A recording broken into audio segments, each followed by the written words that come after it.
Hey everyone, I'm trying to leave this and I don't know if I can. Oh gosh. Oh gosh. Oh gosh. I'm trying to leave today to get back to the top and do some work. But on my way up, it looks like I'm having to deal with so many of these zombies. Alright, let's see if we can. I'm gonna see if I can finish this and get to the top. Because I want to do some work on the house today. Oh gosh. Can we survive the beginning of this? I don't know. Phew. Okay, I did survive. And yeah, all right, we're good. And I think I found actually the entrance to here. So I'm gonna go all the way up to the top now. Boom, we finally made it out. You guys don't even know the origins of this story because I haven't posted it yet.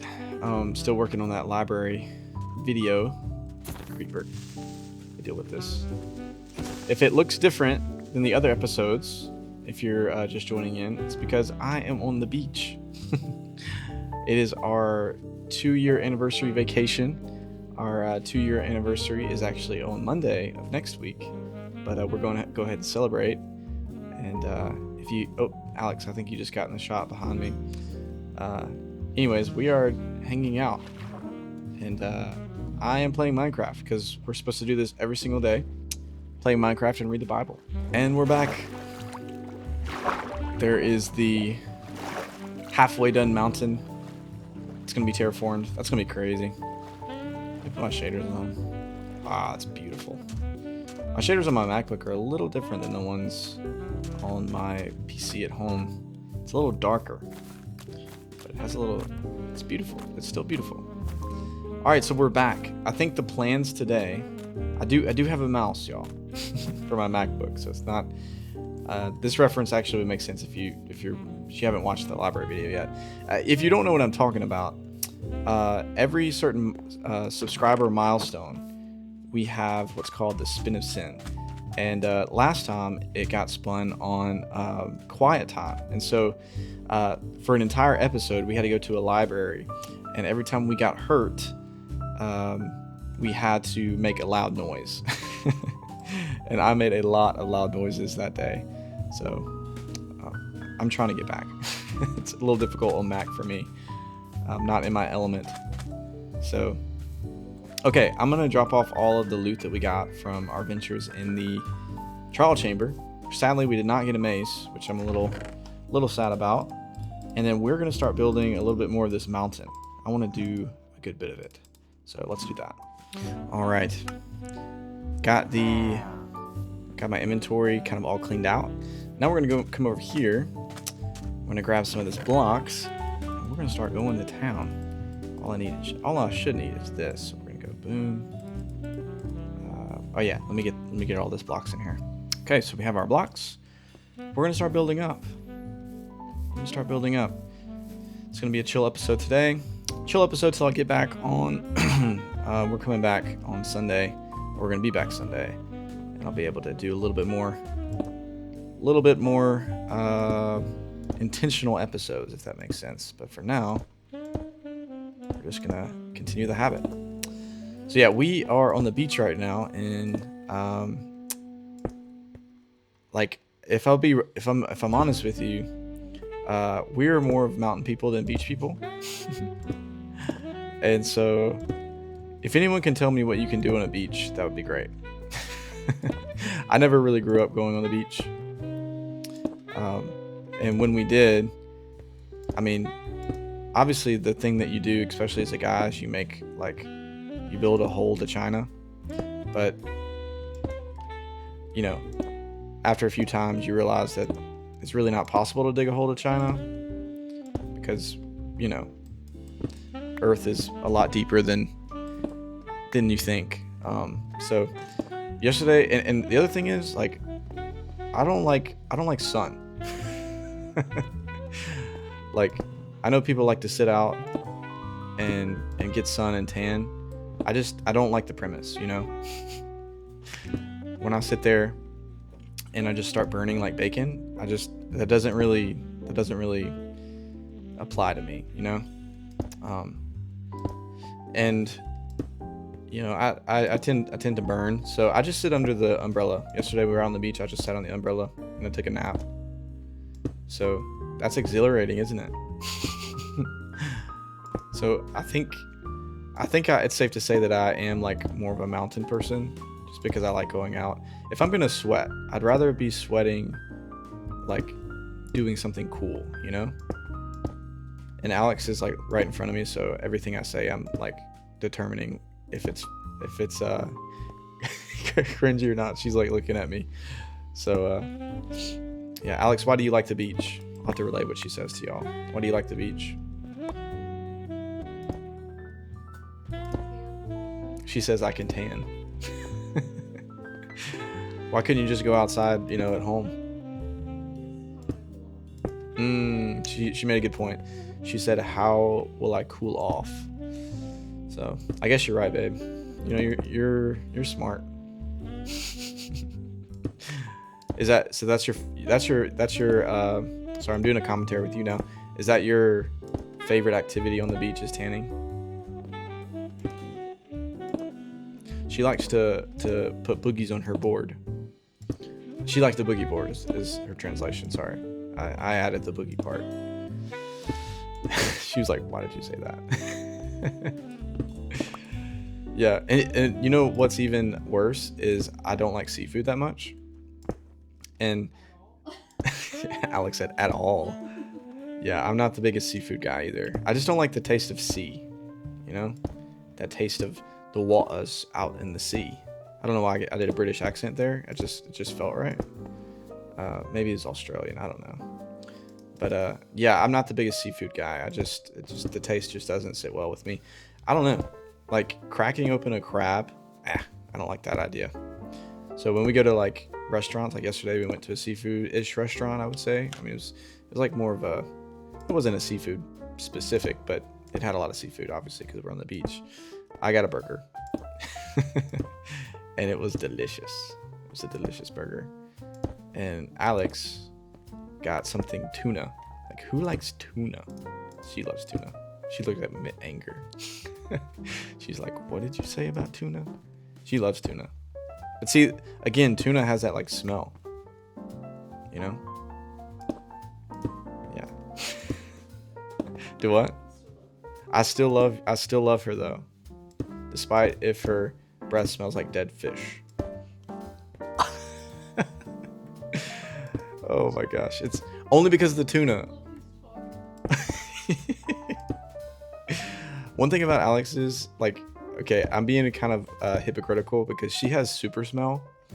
Like, if she's gonna have a superpower, her superpower is like she can smell things hypersensitively, if that's even a phrase to use. And so, like, if I have anything, any hint of anything on my breath, she can smell it. And so normally, yeah, she's like screaming at me to go brush my teeth. Which I'm thankful for. I don't want stinky breath. I guess I've become more insecure about that. The many years that we dated, which has been 2 years. That's why we're doing this. So happy 2 years over there, babe. Let's go. At the very end, you need to come share your favorite 2-year memory. Your favorite memory over the past year of us. Yeah, so you're on the spot. You have like maybe 7-10 minutes to think about that. Good luck. Anyways. So, yeah. I guess we're going to go back to the beach today, and I'll let you know if I do anything besides taking a nap. We touched the beach yesterday with our toes, but it was like super cold. Like, you know. Oh, and the other thing, like sharks. Bro, sharks. Right? Like, I can go jump in a swimming pool and there's not the danger of sharks. But bro, you have sharks in the ocean? Nah, fam. I ain't trying to be like what's her name? The movie? What's the movie where she loses her arm? Alex? I don't know either. It's there, it's on the tip of her tongue. Surf's Up. She said Surf's Up. Yeah. That's it. I mean, Nemo. Right? Nemo had those sharks, but they were nice sharks until they smelled the blood, you know. What happens if I stub my toe? You know, and the sharks smell it. Like, the way that they represented the sharks in Nemo is exactly how I feel like sharks, like, act when they see, you know, me. Like, their eyes get dilated and they're like, ooh, snack. You know? Am I calling myself a snack right now? Maybe. Is that weird? Yes, I'm Alex's snack only. You said it.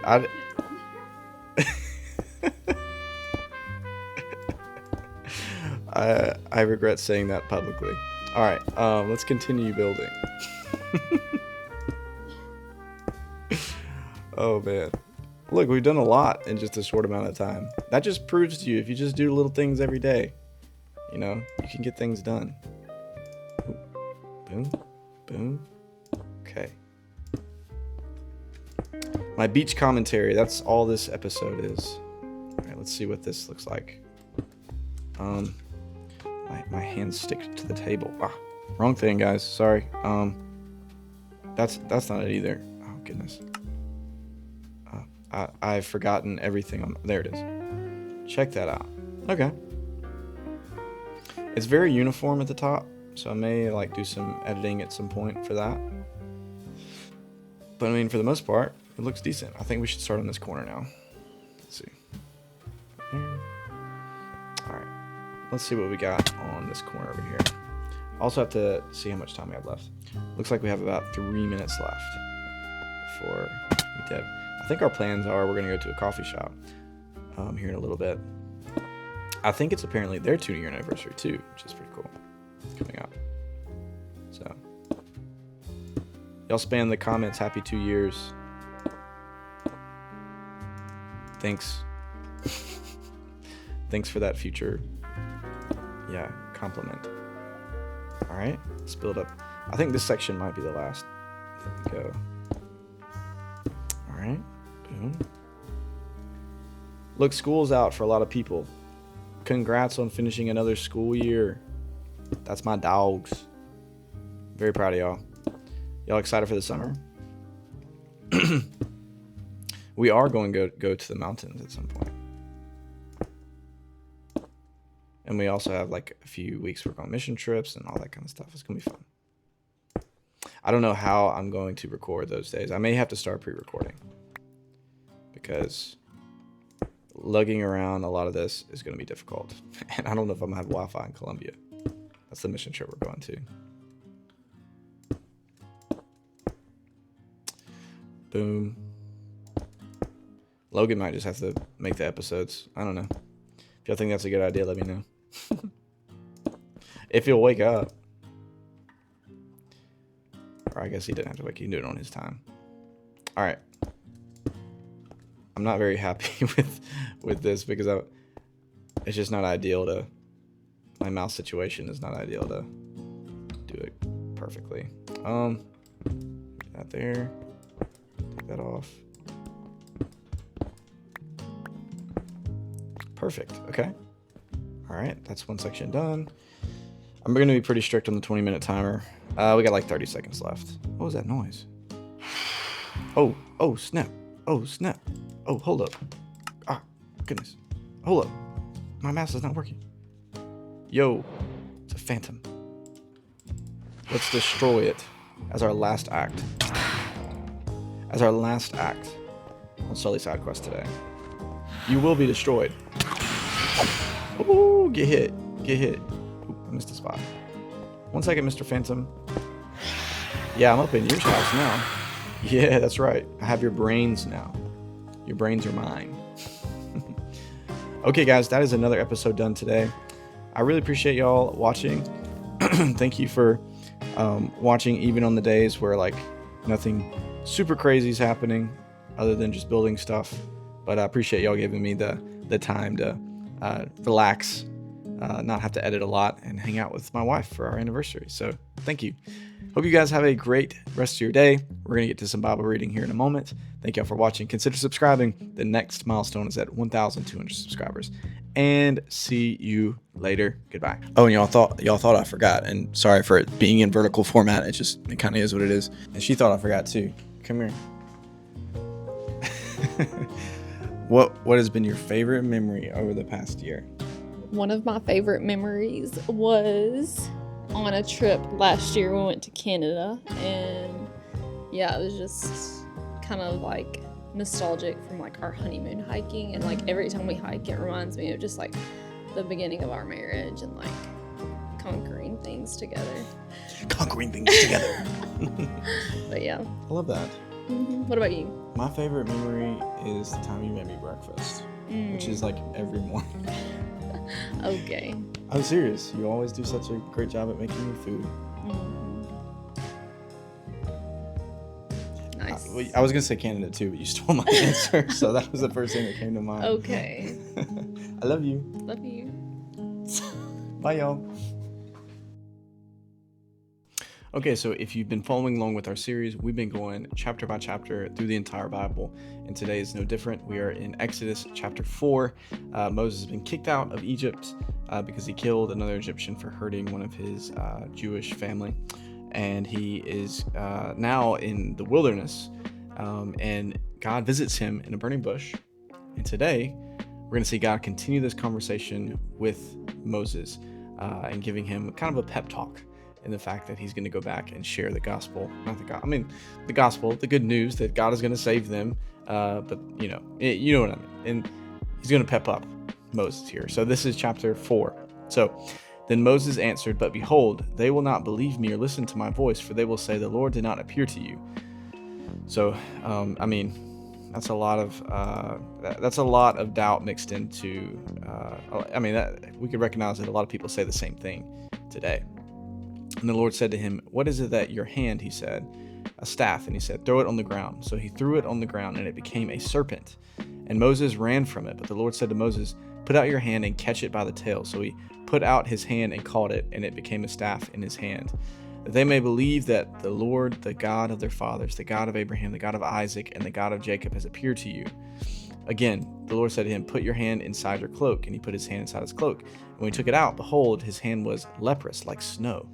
And God said, "Put your hand back inside your cloak." So he put his hand back inside his cloak, and when he took it out, behold, it was restored like the rest of his flesh. "If they will not believe you," God said, "or listen to the first sign, they may believe the latter sign. If they will not believe even these two signs, or listen to your voice, you shall take some water from the Nile and pour it on dry ground, and the water you shall take from the Nile will become blood on the dry ground." Wow. But Moses said to the Lord, "O my Lord, I am not eloquent, either in my past or since you have spoken to your servant, but I am slow of speech and of tongue." So he's like, I don't speak well. So the Lord said to him, "Who has made man's mouth? Who makes him mute or deaf or seeing or blind? Is it not I, the Lord? Now therefore go, and I will be with your mouth and teach you what you shall speak." But he said, "O my Lord, please send someone else." Then the anger of the Lord was kindled against Moses, and he said, "Is there not Aaron your brother, the Levite? I know that he can speak well. Behold, he is coming out to meet you, and when he sees you, he will be glad in his heart. You shall speak to him and put words in his mouth, and I will be your mouth and with his mouth, and will teach you both what to do. He shall speak for you to the people, and he shall be your mouth, and you shall be as God to him. And take in your hand the staff with which you shall do all the signs." All right, so now it says Moses returns to Egypt. Moses went back to Jethro, his father-in-law, and said to him, "Please let me go back to my brothers in Egypt to see whether they are still alive." And Jethro said to Moses, "Go in peace." And the Lord said to Moses in Midian, "Go back to Egypt, for all the men who were seeking your life are dead." So Moses took his wife, his sons, and had them ride on a donkey and went back to the land of Egypt. And Moses took the staff of God in his hand. And the Lord said to Moses, "When you go back to Egypt, see that you do before Pharaoh all the miracles that I have put in your power. But I will harden his heart so that he will not let the people go. Then you shall say to Pharaoh, 'Thus says the Lord, Israel is my firstborn son, and I say to you, let my son go that he may serve me. If you refuse to let me go, behold, I will kill your firstborn son.' At a lodging place on the way, the Lord met him and sought to put him to death. Then Zepho took a flint and cut off her son's foreskin and touched Moses' feet with it and said, "Surely you are a bridegroom of blood to me." So he let him alone. It was then that she said, "A bridegroom of blood," because of the circumcision. Then God said to Aaron, "Go into the wilderness and meet Moses." So he went and met him in the mountain of God and kissed him. And Moses told Aaron all the words of the Lord that which he had sent him to speak, and all the signs that he had commanded him to do. Then Moses and Aaron went and gathered together all the elders of the people of Israel. Aaron spoke all the words that the Lord had spoken to Moses and did the signs in the sight of all the people. And the people believed, and when they heard that the Lord had visited the people of Israel and that he had seen their affliction, they bowed their heads and worshipped. Okay, this is about to get crazy, because now Moses is about to go and speak to Pharaoh here in the coming next few chapters. And we're going to see the exodus of the Israelite people coming out. I think one thing we can learn from this passage is that if you are not confident in your abilities to share the gospel, Moses wasn't either. So God sent him Aaron to help. But he also told Moses, like, look, I gave humans mouths to speak, and so who are you to say that I can't give you the skill to speak? And so if you are doubting your abilities to do things for the Lord, whether that's speaking, whether that's your abilities, I want you to know this: God can empower you and give you the ability to do what you've been called to do. And if not, he can give you the boldness to try. And that's the most important thing, is that you try. So, all right, that's Exodus chapter 4. We're going to continue on as we go. This has been an awesome series. Hopefully the Lord has spoke to you through that. And yeah, all right, guys, hope you have a fantabulous day. I'm about to go spend some time on the beach with my wife. So